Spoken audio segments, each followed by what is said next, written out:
तो जय हिंद दोस्तों, आपका अपने चैनल यस की हम स्टडी पर एक बार फिर से स्वागत है। बहुत ही इंपॉर्टेंट वीडियो, बहुत ही महत्वपूर्ण वीडियो के साथ आपके सामने हाजिर।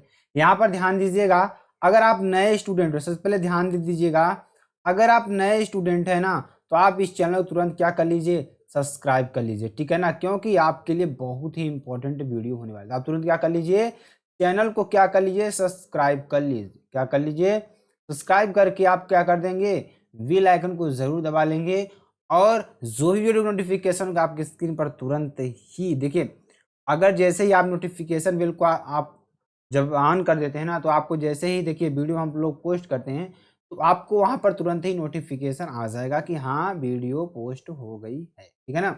चलिए, यहाँ पर मुद्रित पृष्ठों की संख्या आपको 15 मिलेगी। देखिए इसमें पढ़ने क्या वाले हैं, अंग्रेजी का मॉडल पेपर पढ़ेंगे 2024, बिल्कुल न्यू पैटर्न से आपको पढ़ाएंगे। यहाँ पर 2024 का जो आपका न्यू पैटर्न है ना, वो चीज आपको यहाँ पर हम डिस्कस करने वाले। आपका जैसे 317 MN इस तरीके से बनेगा, ठीक है ना। नाम यहाँ पे आपको अनुक्रमांक डाल देना है, ठीक है ना, जो भी आपका अनुक्रमांक हो, ठीक है ना, वो आपको डाल देना है। और यहाँ पे आपका नाम, ठीक है ना, नाम आपको डाल देना है, जो भी नाम आपका हो, ठीक है ना, जो भी नाम आपका हो, जैसे राजेश मिश्रा, ठीक है ना, ये आपको डाल देना है, ठीक है ना। चलिए आगे चलिए। अब देखिए इसमें आपको समय कितना दे दिया है, समय 3 घंटे 15 मिनट आपको दिया गया है। पूर्णांक 100 नंबर का इसमें आपको होगा। First 15 minutes are allotted for the candidate to read the question paper, यानी शुरू के 15 मिनट आपको क्वेश्चन पेपर पढ़ने के लिए दिए जाएंगे, ठीक। उसके बाद this question paper is divided into 4 section, जो यह क्वेश्चन पेपर है ना, ये आपको 4 सेक्शन में डिवाइड किया गया है। सेक्शन ए, सेक्शन बी, ठीक, section D, section C, section D, ठीक है ना। 4 सेक्शन में आपको डिवाइड किया गया है और इसमें से A B C D 4 section आपके लिए हैं। All questions from all the sections are compulsory, सभी क्वेश्चंस आपको सभी सेक्शंस के करने अनिवार्य होंगे, ठीक है ना, जो कि आपके लिए बेहद इंपॉर्टेंट है। तो चलिए यहां पर हम देखते हैं सेक्शन ए रीडिंग, ठीक है ना, सेक्शन ए रीडिंग की बात करेंगे, रीडिंग है, ठीक है ना। तो read the following passage carefully and answer the questions that follow, मतलब यहां पर ध्यान दीजिएगा, बहुत ही इंपॉर्टेंट है, बहुत ही महत्वपूर्ण है। यहां पर क्या कर रहा है, read the following passage carefully, इस पैसेज को केयरफुली तरीके से पढ़िए, यानी अच्छी तरीके से पढ़िए और आंसर द क्वेश्चन, क्वेश्चन का आंसर दीजिए दैट फॉलो, जो आपको हम यहाँ पर दे रहे हैं नीचे, ठीक है ना। चलिए अब हम आपको अच्छी तरीके से समझाते हैं और आपको एकदम बेहतरीन तरीके से बताने का प्रयास करते हैं, ठीक है ना, जो आपके लिए बहुत ही इंपॉर्टेंट और बहुत ही महत्वपूर्ण है, ठीक है ना। चलिए यहाँ पर देखिए, ऑफ कोर्स, बेशक, देखिए पहले आपको इस जो पैराग्राफ आपका दे रखा है ना, इस पैराग्राफ को आपको अच्छी तरीके से समझना होगा, इस पैराग्राफ को आपको अच्छी तरीके से समझना होगा, ठीक है ना। जब आप इसको अच्छी तरीके से समझ जाएंगे ना, तो आपको अच्छी तरीके से समझ में आएगा कि यहाँ पर देखिए, जैसे आपको ह्यूमन एक्टिविटी यहाँ से आपको यहाँ तक पूरे पैराग्राफ को पढ़ लेना है, ठीक है ना, यहाँ तक आपको पूरे पैराग्राफ को पढ़ लेना है, जो कि आपके लिए बेहद इंपॉर्टेंट है।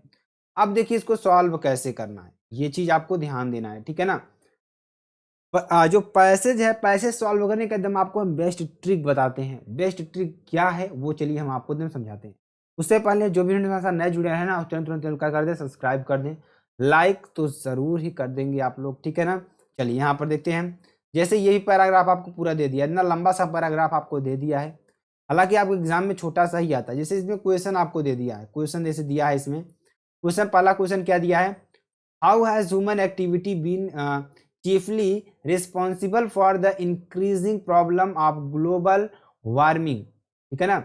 आप जिसके how has human activity been chiefly responsible, जो मनुष्यों के, जो मानवों की जो एक्टिविटी है, जो रहन सहन है आजकल का, जैसे आप लोग कमरे में गर्मी बढ़ जाती है, एसी लगा लेते हैं, पंखा चला लेते हैं और गाड़ियों मोटर से आपको जाने आने के लिए सारी चीज़ों का यूज करते हैं, तो उसके लिए देखिए मुख्य जो आपकी प्रॉब्लम है ग्लोबल वार्मिंग, जो आपका बढ़ा लगा, ग्लोबल वार्मिंग मतलब कि जो वातावरण का टेम्परेचर है ना लगातार बढ़ रहा है, उसका कारण क्या है, ग्लोबल वार्मिंग का कारण क्या है, आप इसके लिए कैसे जिम्मेदार हैं, वो सारी चीजों को यहाँ पर पूछ रहा है।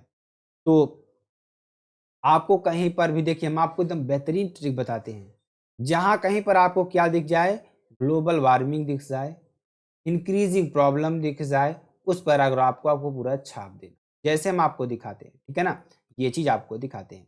ध्यान दीजिएगा, यहाँ पर ध्यान दीजिएगा, ये देखिए ध्यान दीजिएगा, अगर देखिए चीफली रिस्पॉन्सिबल आपको दिख गया, इंक्रीजिंग दिख गया, ग्लोबल वार्मिंग दिख गया, तो यहां पर देखिए अगर इस पैराग्राफ को उठाएंगे यहां से लेकर आप यहां तक पूरे पैराग्राफ को कुछ छाप देना है, ठीक है ना।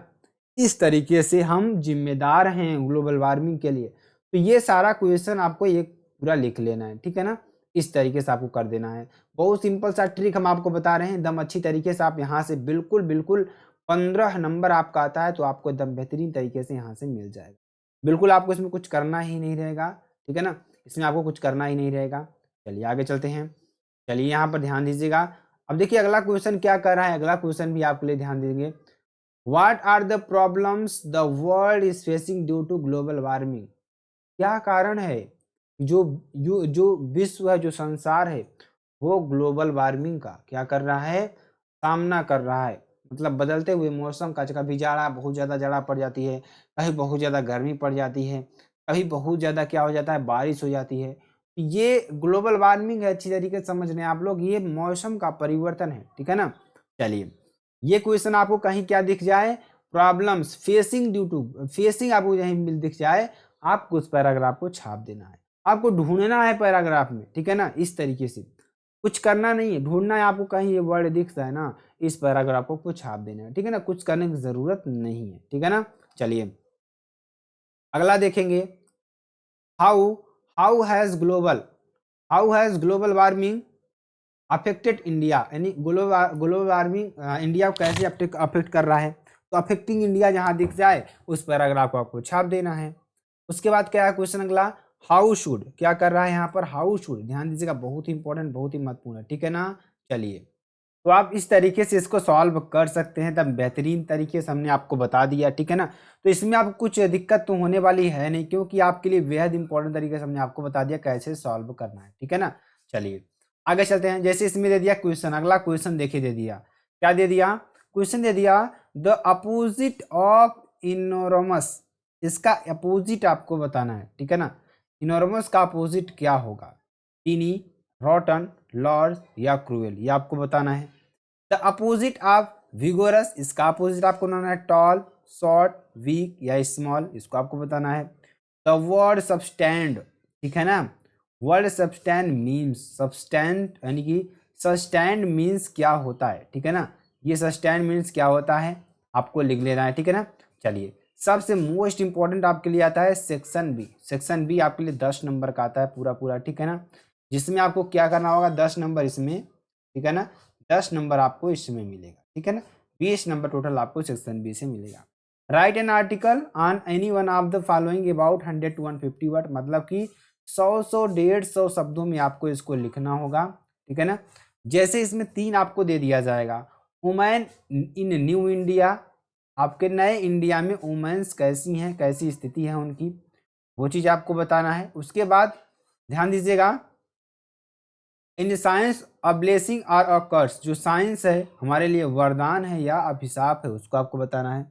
हॉरर्स ऑफ टेररिज्म, जो टेररिस्ट, जो आतंकवाद का जो डर है वो आपको बताना है, ठीक है ना, ये आपके लिए बेहद इंपॉर्टेंट है, वो आपको बता देना है। चलिए आगे चलते हैं। उसका तीसरा नंबर में देखिए क्या है, write a letter to the editor of an English daily, यानी कि अंग्रेजी की जो डेली है उसके लिए आपको एक लेटर लिखना है, ठीक है ना। Making a plea to a common people to switch over the solar energy to conserve electricity so that the city would not have a suffer long power cuts due to overloading of electricity means, ठीक है ना। मतलब आपको English daily को क्या लिखना है, एक लेटर लिखना है, जिसमें आपको उसमें बताना है कि जो यहाँ पर सोलर एनर्जी है उसको आपको क्या करना होगा, लगाना होगा, क्योंकि जो हमारी लॉन्ग पावर है वो कट जा रही है, मतलब जो इलेक्ट्रिसिटी है कट जा रही है, तो इसलिए आपको क्या लगना है, सोलर लगाना है, ठीक है ना। यहाँ पर वो चीज़ यहाँ पर बता रहा है। सेक्शन सी की बात करेंगे, ग्रामर की बात करेंगे, ठीक है ना। अब ग्रामर में बहुत ही इंपॉर्टेंट टॉपिक आपके लिए आते हैं, जो कि आपके लिए बेहद इंपॉर्टेंट और बेहद ही महत्वपूर्ण होते हैं, ठीक है ना। तो ये सारी चीज़ें आपको बतानी होंगी और अच्छी तरीके से समझनी होंगी, ठीक है ना। सारी चीज़ों को यहाँ पर अगर आप समझ रहे हैं तो समझ में आ जाएगा, ठीक है ना, जो कि आपके लिए बेहद इंपॉर्टेंट और बेहद ही महत्वपूर्ण भी है, ठीक है ना। इस तरीके से क्वेश्चन आपके आने, देखिए आपने देखिए ग्रामर पूरे टॉपिक को पढ़ा नहीं है, ठीक है ना। यहाँ पर अगर हम आपको बताएं तो आपने ग्रामर के पूरे टॉपिक को आप पढ़े नहीं है, ठीक है ना, अगर इस तरीके से हम देखें तो, ठीक है ना। चलिए आगे आपको बताते हैं, यहाँ पर ध्यान दीजिए। देखिए हमारा बताने का मोटिव, मेन मोटिव क्या है, हम आपको अच्छी तरीके से समझाते हैं, ठीक है ना। हमारा मोटिव यही है कि आप मॉडल पेपर को अच्छी तरीके से समझ लीजिए कि आखिरकार उसमें दिया क्या गया है, हम सोल्यूशन कैसे कर सकते हैं, वो सारी चीजों को इसमें बताया जा रहा है, ठीक है ना। अगर हम ग्रामर की बात करें, ग्रामर में कितने टाइप्स का क्वेश्चन आ रहे हैं, वो टाइप्स आपको यहाँ पर जानना बेहद ही जरूरी है। क्योंकि अभी आप देखिए, अभी आप अपनी पढ़ाई शुरू कर रहे हैं, तो ऐसा है नहीं कि आप सभी लोग इस सारा क्वेश्चन जान रहे हैं। तो ऐसा है आपके साथ सीन कि आप क्वेश्चन को देखिए, समझिए किस टाइप का क्वेश्चन आपसे पूछ रहा है, ठीक है ना, वो टाइप आपको यहाँ पर समझना है, ठीक है ना, उस टाइप को यहाँ पर समझना है और उसी के हिसाब से आपको अपनी पढ़ाई को कंटिन्यू करना है, ठीक है ना। चलिए ध्यान दीजिएगा, अब यहाँ पर ध्यान दीजिएगा, ठीक है ना। सेक्शन सी की बात करते हैं, 4th नंबर की बात करेंगे। जैसे इसमें क्वेश्चन दे दिया कि Rohit has gone before his father comes, which word in the above sentence error. पहला क्वेश्चन तो आपको यही आ जाएगा इरर बताने के लिए, इरर इसमें इस सेंटेंस में आखिरकार इरर क्या है वो आपको बताना है। उसके बाद अगला क्वेश्चन देखेंगे, अगला क्वेश्चन देखेंगे the phrase on the when means, on the when means क्या होगा, ये आपको बताना है, ये आपका दी फ्रेज आ जाएगा। उसका सिनोनिम्स आपसे पूछेगा, despite is just synonym, despite आपका डिस्पाइस का क्या हो जाएगा सिनोनिम्स, ये आपको बताना है। The antonyms of saviour, antonyms आपसे देख, टॉपिक हम आपको यहाँ पे बताने का प्रयास करें, कितने टॉपिक्स आपसे पूछ रहा है। सिनोनिम्स हो गया, एंटोनिम्स हो गया, इरर पहचानने के लिए आ गया और आपके लिए फ्रेज आ गया, ठीक। अब देखिए अगला टॉपिक क्या पूछ रहा है, undue favour to place one relative in lucrative post is called. देखिए यहाँ पर वन वर्ड सब्सटीट्यूशन, अगर आप पढ़े होंगे ना, आप कहीं पढ़ेंगे तो वन वर्ड, ठीक है ना, वन वर्ड सब्सटीट्यूशन, ठीक है ना, सब्सटीट्यूशन, ठीक है ना, ये आपको बताना है, ठीक है ना। चलिए अगला देखते हैं, ध्यान दीजिएगा। चेंज, यहाँ पे क्या करा है, change any one of the following sentences into indirect from the speech. अब देखिए आपको क्या आ गया, नरेशन आ गया, क्या आ गया मेरे प्यारे बच्चों, नरेशन आ गया, ठीक है ना। अब देखिए टॉपिक हम आप जोड़ते चलिए, टॉपिक कितने टॉपिक हमने यहाँ पर कवर किया। पहला टॉपिक इरर, दूसरा फ्रेज, तीसरा एंटोनिम्स, सिनोनिम्स और क्या आया, वन वर्ड सब्स्टिट्यूशंस और नरेशन। 6 टॉपिक्स आपको यहाँ से मिल गए, ठीक है ना। उसका क्या आता है मेरे प्यारे बच्चों, combine any one of the following sentences as directed, transformation, इसको आप क्या कहते हैं, ट्रांसफॉर्मेशन, ठीक है ना, ट्रांसफॉर्मेशन। देखिए आपके सामने क्वेश्चन तो बहुत आ जाएंगे, आप समझ ही नहीं पाएंगे कि आखिरकार क्वेश्चन में एक्चुअल हमें करना क्या है, वो चीज यहाँ पर हम आपको समझाने का प्रयास कर रहे हैं, ठीक है ना। चलिए आगे चलिए, transform any one of the following as directed, किसी को ट्रांसफॉर्म करना है, she is more intelligent than any other girl in the class. देखिए यहाँ पर ट्रांसफॉर्म करना है, ठीक है ना। Correct any one of the following sentence, किसी एक सेंटेंस को करेक्ट करना है, ठीक है ना, इसको करेक्ट करना है।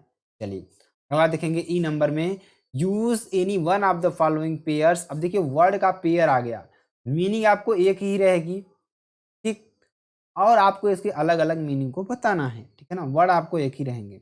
चलिए अब ट्रांसलेशन आपका आ जाता है, translation very very most important, ये आपका आता है 5 नंबर का, कितने नंबर का, 5 नंबर का आता है, तो इसको भी आपको कर लेना है, ठीक है ना। चलिए आगे सेक्शन डी की ओर बढ़ते हैं। तो सेक्शन देखिए, सेक्शन यहाँ पे 6 नंबर जो आपका ग्रामर पोर्शन है ना, बहुत ही important, very very most important, ठीक है ना। यहाँ हमने क्या क्या आपको बताया, क्या क्या चीजें दी रखी हैं। तो यहाँ पर अगर आप देख रहे हैं, देख पा रहे हैं, तो आपके लिए देखने को क्या मिला, पहले ट्रांसलेशन मिला, ट्रांसलेशन के बाद यहाँ पर आपको मिला वर्ड, यानी कि पेयर्स आपको मिल जाए। पेयर्स के बाद देखिए इसमें आपको करेक्ट सेंटेंस को पहचानना है, करेक्ट करना है, वो आपको दे दिया। उसके बाद ट्रांसफॉर्मेशन दे दिया, ठीक, ट्रांसफॉर्मेशन दे दिया। ट्रांसफॉर्मेशन के बाद आपको क्या दिया, combine any one of the following, transformation दिया, ठीक है ना। उसके बाद क्या दे दिया, आपको नरेशन दे दिया। नरेशन के बाद आपको क्या दिया, ध्यान दीजिएगा, ये किसका है, वन वर्ड सब्स्टिट्यूशन हो गया। उसके बाद यहाँ पर क्या आ गया, एंटोनिम्स। क्या आप न जाने तो जान लीजिए, एंटोनिम्स। ठीक, उसके बाद क्या दे दिया, सिनोनिम्स आपका दे दिया। क्या दे दिया, सिनोनिम्स दे दिया। ठीक, उसके बाद क्या दे दिया आपका यहाँ पर, क्या दे दिया यहाँ पर अगर देखेंगे तो आप देखेंगे फेज, वन वर्ड फेज दे दिया। ठीक है ना, फ्रेज, फ्रेज, ठीक है ना, ये आपको दे दिया, जो कि वेरी वेरी मोस्ट इंपॉर्टेंट है। उसके बाद आपका क्या दे दिया, ध्यान दीजिएगा, यहाँ पर आपको दे दिया एरर पहचानने के लिए। क्या करने के लिए, एरर पहचानने के लिए। ठीक है ना, एरर पहचानने के लिए आपको दे दिया। ठीक है ना, एरर आपको इसमें पहचानना है। तो इतने टॉपिक आपको ग्रामर से पूछे जाएंगे। ठीक, चलिए अब हम सेक्शन डी की ओर बढ़ते हैं। सेक्शन डी में क्या क्या चीजें आएंगी उसको भी जानना आपके लिए जरूरी है। ठीक है ना, सेक्शन डी आपका क्या होता है, लिटरेचर आता है। क्या आता है, लिटरेचर होता है। ठीक है ना, अब ध्यान दीजिएगा, लिटरेचर में कौन से टॉपिक आपके आते हैं। ठीक है ना, answer the following questions in about 40 words, 40 शब्दों में इसका आंसर आपको लिखना है। जैसे अगर पहला शब्द आपको पहला दे दिया, पहले में आपको कितने क्वेश्चन करने होंगे, 2 क्वेश्चन, ए और बी, 2 क्वेश्चन दिए जाएंगे और दोनों में आपके अथवा के ऑप्शन रहेंगे। ठीक, 7वें के पहले उसे प्रोज में आपका आएगा। प्रोज के जो टॉपिक रहेंगे उसके, देखिए प्रोज को हमने आपको 6 चैप्टर तक पूरा आपको अच्छी तरीके से कंप्लीट करवा दिया है। अगर आपने वीडियो नहीं देखी हुई है ना, आप जा करके वहां पर वीडियो को देखिए। ठीक है ना, वहां पर देखेंगे तो आपको समझ में आएगा आखिरकार जो चैप्टर्स हैं, चैप्टर को हम कैसे पढ़ सकते हैं। ठीक है ना, वो चीज़ आपके लिए इंपॉर्टेंट है। तो चलिए आगे चलते हैं, आगे देखेंगे। इसमें ध्यान दीजिएगा, तो इसमें 7वें में आपको 40 शब्दों वाले जो सेंटेंस होंगे वो आपको करना होगा। तो यहाँ पर आपको ए और बी दिया जाएगा। ठीक है ना, ए और बी दिया जाएगा और इसमें ध्यान दीजिएगा आपके अथवा वाले क्वेश्चन रहेंगे। बहुत ही सिंपल मॉडल पेपर आपका बनता है। अगर आप थोड़ा भी पढ़े रहेंगे ना तो आप अच्छी तरीके से कर ले जाएंगे, टॉप कर जाएंगे। अगर आप हमारे चैनल से जुड़े रहेंगे ना तो आपको अंग्रेजी से बिल्कुल डर खत्म कर ही देंगे। ठीक है ना, answer any one of the following questions in about 80 words, आपको 80 शब्द का कोई लिखना है आंसर। ठीक है ना, तो जैसे इसमें आपको 2 क्वेश्चन दिए जाएंगे, एक क्वेश्चन आपको करना होगा जो कि 80 शब्दों में आपको लिखना होगा। ठीक, तो प्रोज में आपके कुल कितने क्वेश्चन पूछे, 3 क्वेश्चन। 3 क्वेश्चन यानी कि 2 क्वेश्चन आपको 8 नंबर देगा और एक क्वेश्चन आपको कितना देगा, 7 नंबर। कुल मिलाकर टोटल आपको 15 नंबर प्रोज से मिल जाएगा। कहाँ से, प्रोज से, ये आपको देख लेना है। ठीक है ना, चलिए पोएट्री की बात करते हैं, 9वां नंबर। देखिए इसमें क्या कर रहा है, read the following extract carefully and answer the questions that follow, यानी इसको अच्छी तरीके से आपको पढ़ना है और जो क्वेश्चन दे रखा है उसका आंसर आपको देना है। जैसे a things of beauty is joy forever its loneliness increases it will never pass into nothingness but walk will keep a bower quiet for us and a sleep